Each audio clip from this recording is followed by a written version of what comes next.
안녕하세요. 사연 시작하겠습니다. 가난하고 없던 시절 쌀밥이 귀해서 옥수수밥과 보리밥을 더 많이 먹을 수밖에 없던 시절. 제 나이대 노인이라면 모두 공감하실 겁니다. 그때는 지금처럼 먹을 게 넘쳐나는 세상이 오리라고 상상도 못했는데 강산이 여러 번 바뀌며 살만한 나라가 되었죠. 어릴 적부터 말랐던 건 유전의 탓인지 피가 말랐던 탓인지 빼빼 마르게 자랐어요. 스물이 되어도 키가 150에서 자라지 않았습니다.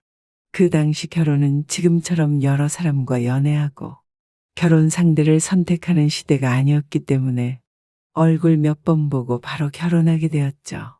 전 가난한 집안에서 태어났지만 다행히도 외모는 괜찮게 생겼다고 하여 마을 남자들이 저를 데려가려고 안달이었답니다.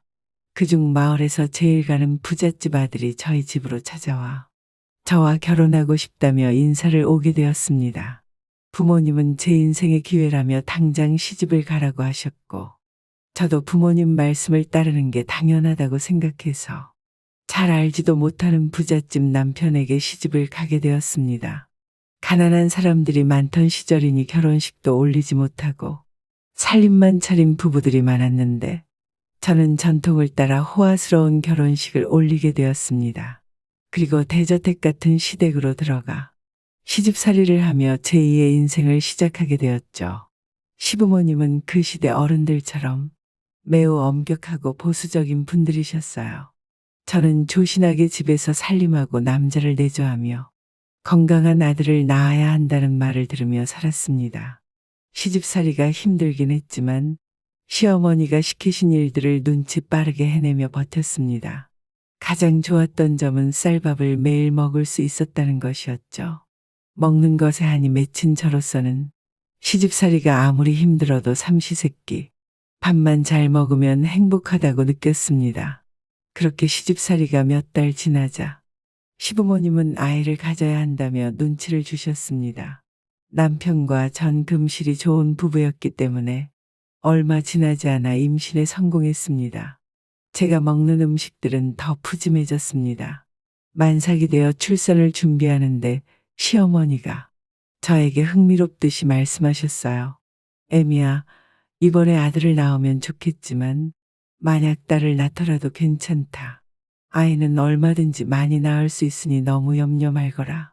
하지만 아들은 꼭 낳아야 한다. 그렇지 않으면 넌 이 집의 며느리로 지낼 수 없다. 내 말 알겠지? 저는 어머니 말씀에 힘이 닿는 데까지 아이를 잘 낳고 꼭 손자를 안겨드리겠다고 다짐했습니다. 그 당시 아들이 귀하다고 여겨졌던 만큼 저 또한 많은 압박을 느꼈습니다. 그렇게 13시간의 진통 끝에 아이를 낳았습니다. 혼절한 탓에 아들이 태어났는지 딸이 태어났는지 알지 못했지만 의사 선생님의 말씀에 기쁨의 눈물을 흘렸어요. 축하드립니다. 아들이네요. 그 순간 모든 걱정이 사라졌고 시댁에서 며느리로 평생 살 수 있다는 희망에 안도와 희열을 느꼈습니다. 그러나 그 행복은 잠시뿐이었죠. 의사 선생님은 아기의 상태를 걱정스럽게 말씀하셨습니다. 아기가 앞을 보지 못하는 것 같습니다. 검사를 해봐야겠지만 시각장애일 가능성이 높습니다. 그 말을 들었을 때 저는 의사 선생님이 착각한 거라고 믿고 싶었어요. 하지만 제 아들은 초점 없는 눈동자를 가지고 있었습니다. 그 사실에 저는 오열했고 남편과 시댁 식구들은 아들을 안아주지 않았습니다. 오히려 하자 있는 자식을 낳았다며 상처 주는 말을 쏟아냈습니다. 시댁 식구들은 아들을 봐도 보는 척만 하고 말았어요. 게다가 식구들은 바로 둘째 준비를 하라고 했는데 애석하게도 아이가 들어서지 않았습니다. 아들이 돌이 지나고 2살, 3살이 되어도 동생이 생기지 않았죠. 그래서 시댁 식구들의 분노에 눈초리를 받아야 했고 아이를 제대로 낳지 못하는 며느리로 낙인 찍혔습니다. 한편 앞을 보지 못하는 아들은 매일 제 얼굴을 어루만졌어요. 엄마가 어떻게 생겼는지 궁금해 작은 손가락으로 제 못난 얼굴을 쓰다듬어 주었죠. 그럴 때마다 저는 뜨거운 눈물을 흘리곤 했습니다. 하지만 아들 녀석은 제 마음을 다 아는 것처럼 위로해 주었어요. 엄마, 괜찮아. 엄마는 나 때문에 울지 않아도 돼. 난 엄마 얼굴이 세상에서 제일 예쁠 것 같아. 우리 수혁이가 이 세상에서 가장 예쁘고 잘생겼지. 아들과 나누는 시간이 저에게 가장 큰 행복의 시간이었습니다. 물론 시댁 식구들은 탐탁지 않게 생각했죠. 매일 둘째 소식이 없냐며 호통을 치셨지만 저는 죄송하다는 대답밖에 할 수 없었습니다. 전 앞을 보지 못하는 아들에게 세상의 빛을 보여줄 방법을 고민하다가 일출 때 바닷가를 데려가 강렬하게 빛나는 태양을 보여주기로 했어요. 시각장애가 있어도 아주 밝은 빛을 보면 눈앞에서 빛나는 걸 볼 수 있다는 말을 들었거든요. 아들의 손을 꼭 잡고 마을을 조금 벗어나 동해바다의 일출을 보여줬어요. 엄마, 빨개요. 붉게 타올라요. 이게 태양이죠? 신기해요. 수혁아, 태양이 더 떠오르면 더 밝게 보일 거야. 넌 태양처럼 밝게 빛나는 사람이 될 거야. 난 이미 엄마 옆에 있어서 빛나는 사람이에요. 엄마가 제 태양이니까요. 7살 아들이 하는 말들은 마치 시인 같았습니다. 그런 말을 들을 때마다 저는 또다시 눈물을 흘리고 말았죠. 멀리 여행은 가지 못했지만 모래사장을 거닐며 파도 소리를 듣게 해주고 시원한 바람을 느끼게 해주었습니다. 그게 제 아들에게 해줄 수 있는 전부였기에 미안함이 컸습니다. 아들이 8살이 되어 학교에 가야 했는데 일반 학교는 갈 수 없어서 맹인 학교에 보내게 되었어요. 남편은 아들을 위해 지원을 아끼지 않았고 좋은 맹인 학교에 입학시켰습니다. 학교는 집과 거리가 있었지만 남편이 운전기사를 고용해 아들의 등하교를 편하게 시켜줬죠. 아들은 학교에서 유명해졌어요. 똑똑하고 재능이 많아서 선생님들 사이에서 소문이 자자했죠. 수혁이는 글쓰기와 음악에도 재능이 있었습니다. 앞을 보지 못할 뿐 일반 학교 아이들보다 뛰어난 면이 많았죠. 선생님들은 수혁이가 감각적으로 뛰어나며 큰 인물이 될 거라고 했습니다. 비록 시댁에서는 아들이 장애를 가졌다고 나쁜 말을 들었지만 저는 아들을 보며 행복에 젖어 있었습니다. 그러나 아들이 9살이 되던 해 저희 가정에 역경이 찾아왔습니다. 남편과 시부모님이 입을 맞춘 건지 제가 아닌 다른 여자를 며느리로 드리겠다며 집으로 데리고 온 겁니다. 그 여자는 홀몸이 아니었고 배가 불렀죠. 시댁 식구들은 저에게 종이 한 장을 건넸습니다. 애미야, 이제 그만하자. 너랑은 인연이 끝난 것 같다. 더는 아이를 못 가질 것 같으니 여기에 도장 찍고 나가렴. 아직 포기 못했어요. 노력하고 있으니 조금만 기다리시면 좋은 소식이 있을 거예요. 아까 그 여자를 못 봤니? 앞으로는 그녀가 이 집 며느리가 될 거야. 뱃속의 아이는 아들이라고 하더라. 결국 저는 반강제로 이혼을 당하고 시댁에서 쫓겨나 도시로 나왔습니다. 사랑스러운 아들과 떨어지게 되었죠. 하지만 아들을 포기할 수 없던 저는 시댁 가까운 곳에 방을 얻고 자주 찾아가 아들을 만나려고 했습니다. 몇 번이고 시도했지만 돌아온 것은 거절뿐이었죠. 마을 사람들 사이에서 저는 미친 여자 취급을 받으며 힘든 시간을 보냈습니다. 그러나 저는 절대 포기하지 않았습니다. 난 소문이 무성한 그 미친 여자로만 알았는데 그쪽 집안 이미 이사 간 지 몇 달 지났어. 집과 땅을 다 팔고 도시로 갔다는 말이 있더군. 이제 여기에 자네가 찾는 사람은 아무도 없으니 오지 말게. 헛소리. 그럴 리 없어. 거짓말하는 거죠? 시댁 사람들이 시켜서 그러는 거죠? 전 어르신을 밀치고 시댁 안으로 들어갔습니다. 그런데 안에 있던 식구들은 저희 식구들이 아니었고 낯선 사람들로 가득했습니다. 그제서야 수혁이와 시댁 식구들이 떠났다는 것을 알게 되었죠. 저는 낙심하고 서러운 눈물을 흘리며 돌아왔습니다. 아들이 어디로 갔는지 마을 사람들에게 물어봤지만 다들 모른다며 빨리 잊고 마을을 떠나라고 했습니다. 아들을 잃은 저는 매일 시신처럼 방 안에 누워 있었습니다. 시간이 어떻게 지나가는지도 모르고 고독과 외로움만 가득 느끼며 말이죠. 그렇게 삶을 버티다가 결심을 하게 되었어요. 아들이 떠난 서울로 가기로요. 그곳에서 살다 보면 우연이라도 한번 마주칠 수 있지 않을까 하는 바람으로 짐을 싸서 시골 마을을 떠났습니다. 서울에서 방황하다가 한 여관에 머물게 되었고 일자리를 구했습니다. 배운 것도 없고 할 줄 아는 게 없던 저는 아무 일이나 찾아야 했어요. 이틀 만에 시장 안국밥집에 취직하게 되었습니다. 처음엔 설거지부터 시작했는데 하루 종일 주방 개수대 앞에서 허리를 숙여 뚝배기를 닦는 게 전부였습니다. 머릿속엔 아들 생각뿐이었죠. 그러면서 저는 아들을 찾는 것이 불가능하다는 걸 깨달았습니다. 어딘가에서 살고 있을 자식을 가슴에 묻는 것이 쉬운 일은 아니었지만 그렇게 했습니다. 어쩌면 지금 아들은 더 행복하게 살고 있을지 모른다는 착각도 들었습니다. 혼란스러운 마음을 잊기 위해 아들을 보내주기로 했죠. 그렇게 똑같은 하루를 반복하며 살던 저에게 새로운 인생의 기회가 찾아왔습니다. 제 나이 32살이 되던 때 어느 단골 손님이 저를 예쁘게 봐주셨는지 여러 번 구애를 하셨습니다. 그분은 저처럼 이혼하고 아들과 딸을 키우며 살고 있다고 했습니다. 자식이 그리웠던 저는 그분의 구애가 반가웠어요. 새로운 자식들을 만나면 제 마음의 상처가 나아질까 싶었죠. 그래서 그분과 혼인신고를 하고 새로운 집에 들어가 살게 되었습니다. 새로 생긴 아들, 딸은 제 아들과 비슷한 또래였어요. 그래서 더 마음이 가게 되었고 아이들의 좋은 엄마가 되기로 결심했습니다. 그분은 정말 착한 사람이었어요. 제가 국밥집에서 일하는 게 힘들어 보인다며 하루빨리 아이들과 가까워지길 바란다며 일을 그만두라고 했습니다.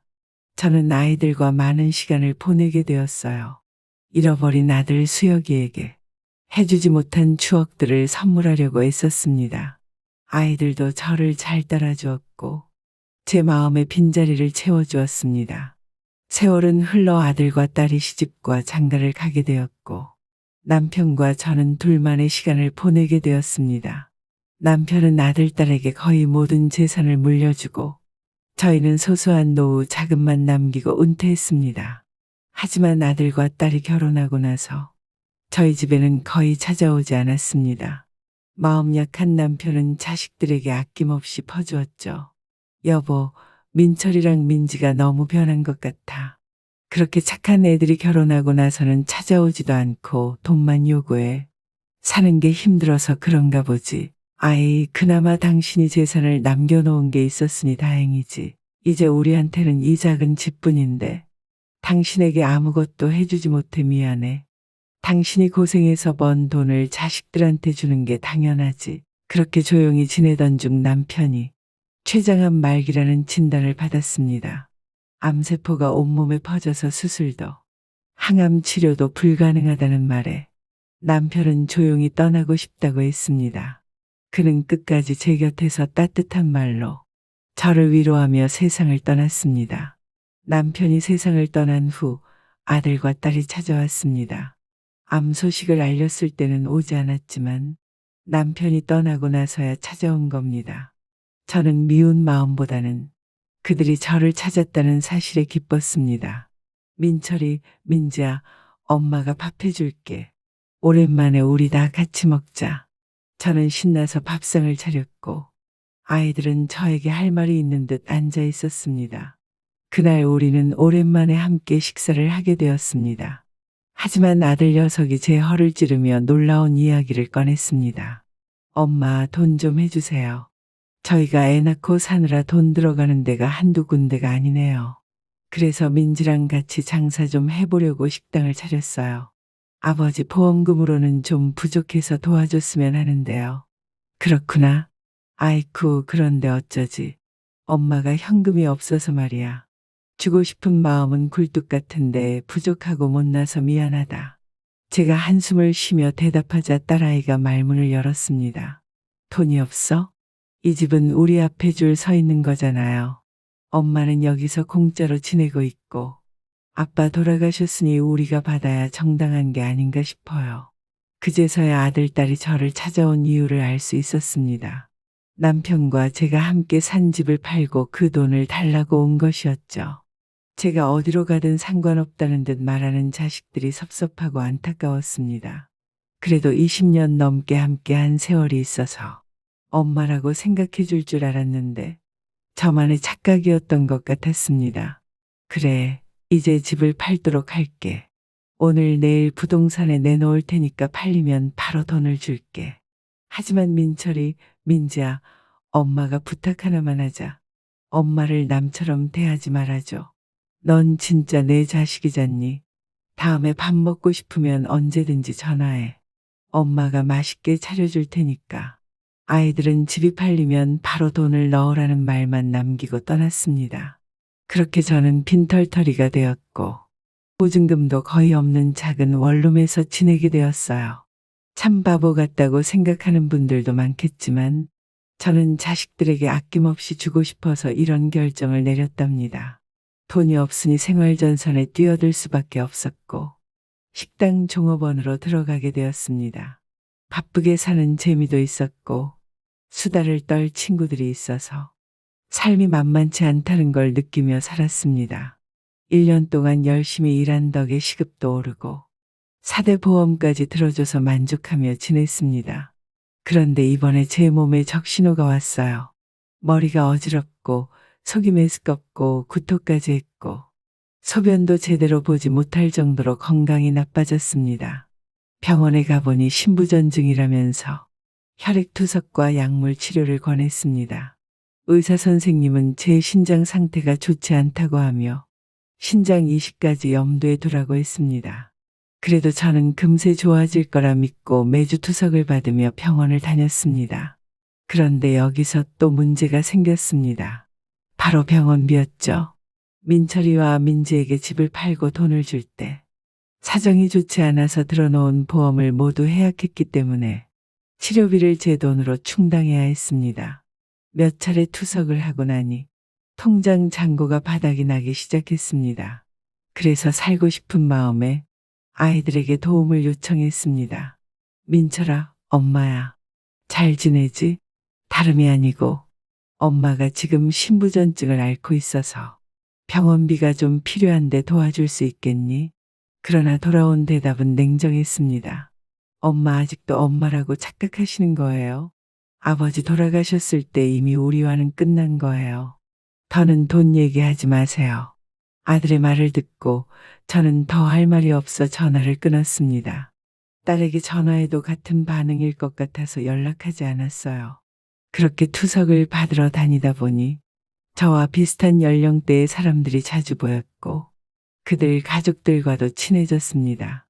그 중에 저보다 1살 어린 친구가 있었어요. 그 친구의 남편은 저보다 상태가 심하지 않아서 투석까지 가지 않고 약물 치료만 받고 있다고 했습니다. 언니, 가족이 없어요?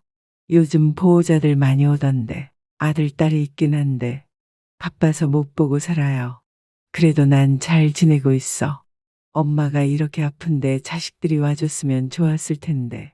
언니, 자식들한테 검사해보라고 했어요? 아니, 애들한테 얘기 안 했어.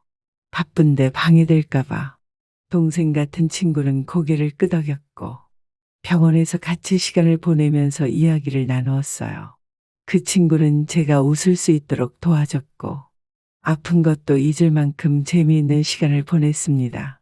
그러다 그 친구가 제 인생 이야기를 듣고 싶다며 옆구리를 찔렀고 저는 제 인생을 이야기하기 시작했습니다.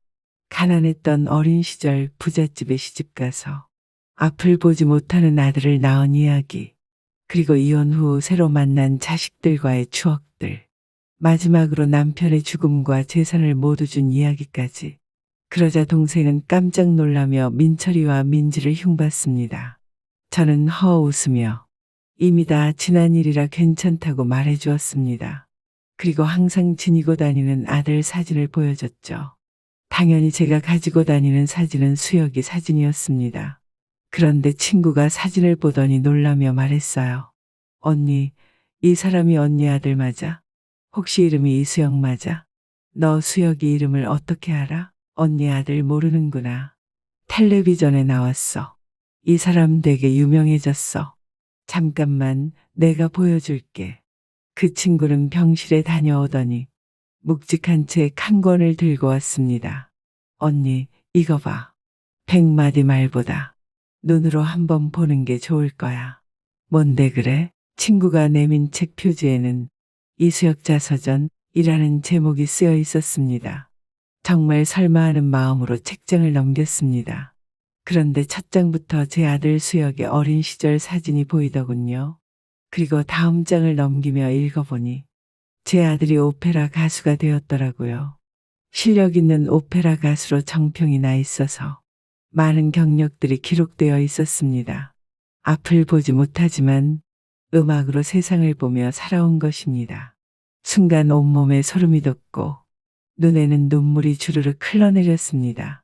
게다가 최연소 나이로 교수의 자리까지 올라서서 많은 제자들을 거느리고 있다는 이야기를 읽으며 저는 벅찬 감동에 빠져들었어요. 오페라 가수의 교수라니 정말 성공했구나. 잘 살고 있었던 거야.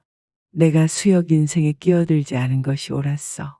언니, 무슨 소리야. 언니가 옆에 있었더라면 더 크게 성공했을 거야. 그럴까? 어쨌든 내 덕에 내 아들 소식을 듣고 정말 좋다. 하지만 수십 년이 지나서 아들이 나를 잊었을까봐 걱정돼. 그렇게 아들을 가슴에 품고 우울해할 수 없이 기뻐할 수 있어서 참 좋았습니다. 죽기 전에 수역의 소식을 알게 되었으니 이제 마음 편히 눈을 감아도 될 것 같았습니다. 그런데 며칠 뒤 믿기 어려운 일이 벌어졌습니다. 병원에서 투석을 받고 있는데 동생이 병실 문을 열며 선물이 있다고 하더군요. 언니한테 선물을 준다고? 너도 참 괜히 헛된 기대하게 하지 마. 그게 뭔데? 돈 주고 산 거 아니니까 걱정 말고 지금 공개할게. 동생은 숫자를 세며 문을 활짝 열었습니다. 그리고 제 눈앞에 수혁이가 나타났습니다. 수혁아, 엄마, 잠시만요. 제가 그쪽으로 걸어갈게요. 수혁이는 동생의 도움을 받아 제 앞까지 걸어왔습니다. 저는 너무 감격해서 눈물을 줄줄 흘렸습니다. 그리고 수혁이가 제 얼굴을 만지기 시작했을 때 그의 표정이 밝아지는 것이 보였습니다. 왔어요, 우리 엄마. 옛날이나 지금이나 왜 이렇게 울고만 계세요? 넌 엄마를 기억하니? 예, 아들이 어떻게 엄마를 기억 못하겠어요. 우리가 어쩔 수 없이 헤어지긴 했지만 저는 한 번도 엄마를 잊은 적이 없어요. 엄마 얼굴은 제 손에 닿는 세상에서 가장 아름답고 빛나는 거예요. 그리고 수혁이는 저를 품에 안고 보고 싶었다고 사랑한다고 속삭였습니다. 그리고 걱정 말라면서 자기가 엄마를 잘 보살피겠다고 신신당부했습니다. 그 후 아들과 많은 대화를 나누기 전 수혁이는 신장 이식이 가능한지 검사를 받았고 며칠 뒤 수술이 적합하다는 결과가 나왔습니다. 저는 신장 이식 수술을 받게 되었고 다행히 수술은 성공적이었습니다. 저는 아들에게 수십 년 만에 만나서 수술까지 받게 된 것이 진심으로 미안했지만 살 수 있다는 것과 아들과 다시 함께할 수 있는 시간이 주어졌다는 것에 감사했어요. 아들이 그동안 어떻게 지냈는지 이야기를 들어보니 제가 생각했던 것과는 많이 달랐습니다. 서울로 이사 온 지 몇 년 뒤 시부모님은 지병으로 돌아가셨고 이후 전 남편과 새로 만난 계모가 아들을 심하게 차별하고 괴롭히며 힘든 청소년기를 보냈다고 하더군요. 그리고 전 남편은 술과 도박에 빠져 패가망신하고 8차선 도로를 무단 횡단하다가 교통사고로 세상을 떠났답니다. 그 후 수혁이는 고등학교 선생님의 추천으로 대학에 갈 수 있었고 노래로 앞길이 열려 여기까지 오게 된 것이었습니다. 저는 아들이 자랑스러웠고 잘 커져서 고맙다고 연신 칭찬했습니다. 그 후 아들의 덕에 저는 대저택으로 들어가 살게 되었고 아들은 저에게 그동안 못다한 효도를 하겠다며 오래오래 살아달라고 부탁했습니다. 그런데 문제가 생겼습니다. 절 매몰차게 버린 민철이와 민지가 어떻게 알았는지 저희 집을 찾아왔더군요. 여전히 변하지 않은 아이들은 저에게 이런 대저택에 살고 있으니 돈을 달라고 당당하게 요구했습니다. 만약 그 아이들이 저를 끝까지 엄마로 생각했다면 수혁에게 부탁해서 도와줄 수 있었겠지만 저는 더는 그들을 자식으로 생각하지 않았기 때문에 집에서 내쫓았습니다. 그리고 2년 뒤 아이들이 운영하던 식당이 망했고 둘 다 이혼을 당했다는 소식을 들었습니다. 결국 돈 욕심으로 스스로 무너지고 만 것이었죠. 그렇게 저는 그들과 상관없는 인생을 살며 신경 끊고 지냈습니다. 얼마 후 수혁이와 함께 동해로 여행을 떠났습니다. 아들은 아직도 제가 일출 장면을 보여줬던 것을 생생하게 기억하고 있었습니다. 엄마, 태양이 바다 위에 떠오르는 게 정말 예뻐요. 보고 싶을 때마다 동해를 찾곤 했어요. 모진 세월을 겪고 세상을 떠나기 전 극적으로 아들을 만난 제 사연을 마무리하며 이제 막을 내려야겠네요. 여러분들도 부디 행복한 일만 가득하길 바랍니다.